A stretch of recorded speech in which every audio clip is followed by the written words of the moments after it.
All right, let's dive in. Today, we're jumping into a story from the book of Acts. It's about a moment when a massive global crisis hit.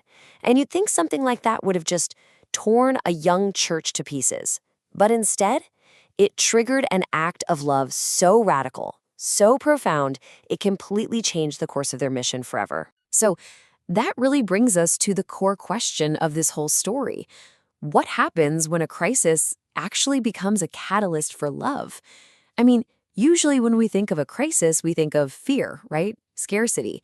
But the early church, they saw something totally different. They saw an opportunity to show the world a kind of unity that was just radical. So how did they do it? Let's find out. All right, first up, a groundbreaking community.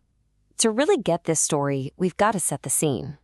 And it all starts in Antioch.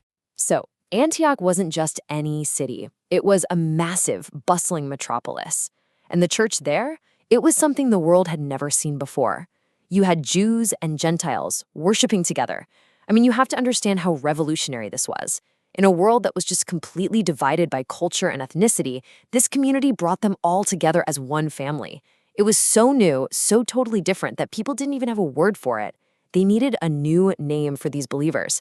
And, yep, it was right here, in Antioch, that they were first called Christians. Pretty amazing, right?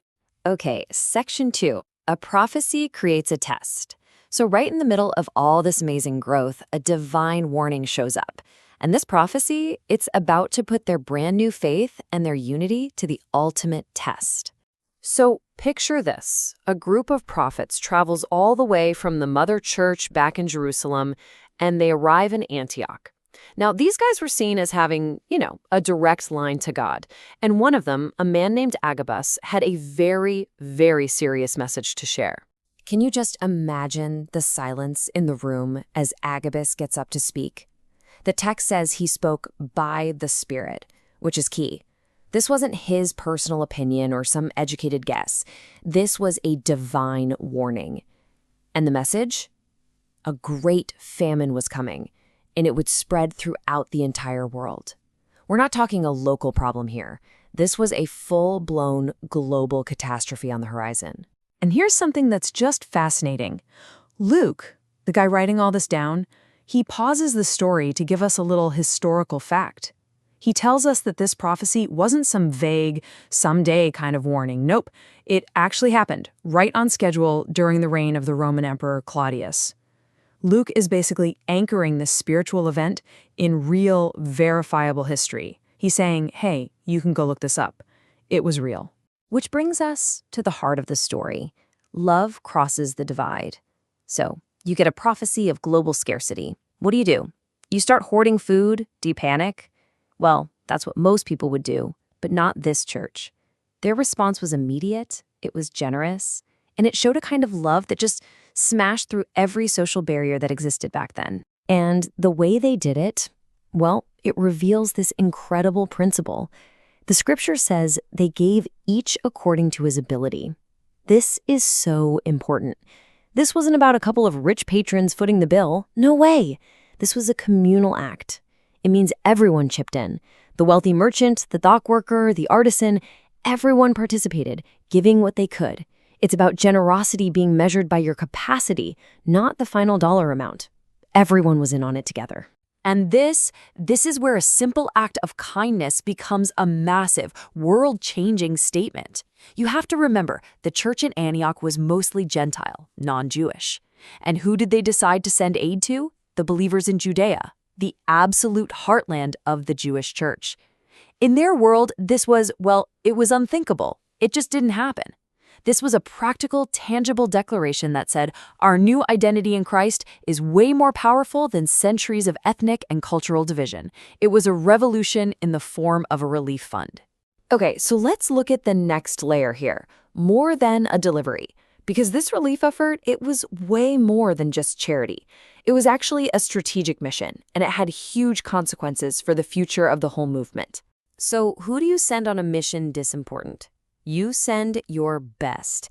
And they chose two of their key leaders. Barnabas, this amazing guy known as the son of encouragement, and another man named Saul, who, you probably know better by his later name, Paul. This journey was going to be an absolutely crucial part of their training.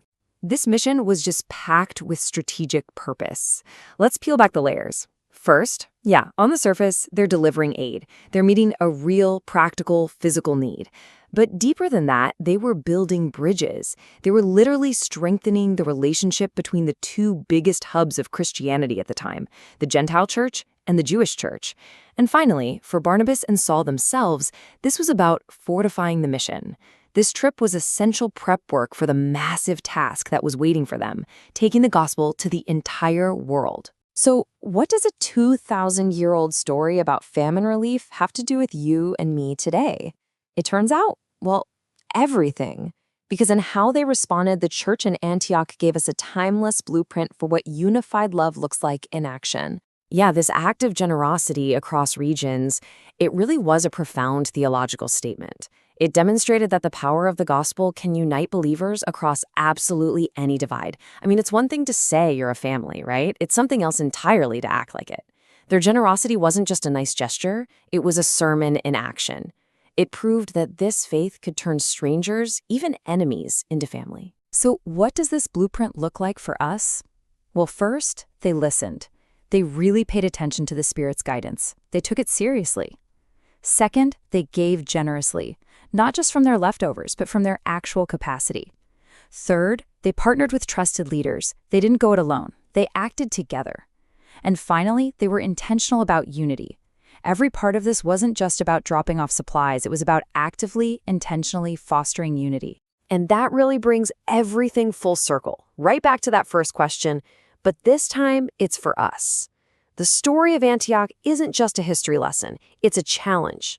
It's asking us to look at the crises, the needs all around us, not with fear, but with faith, and to ask ourselves, right now, how will our unified love, our generosity, advance the mission right where we are this week?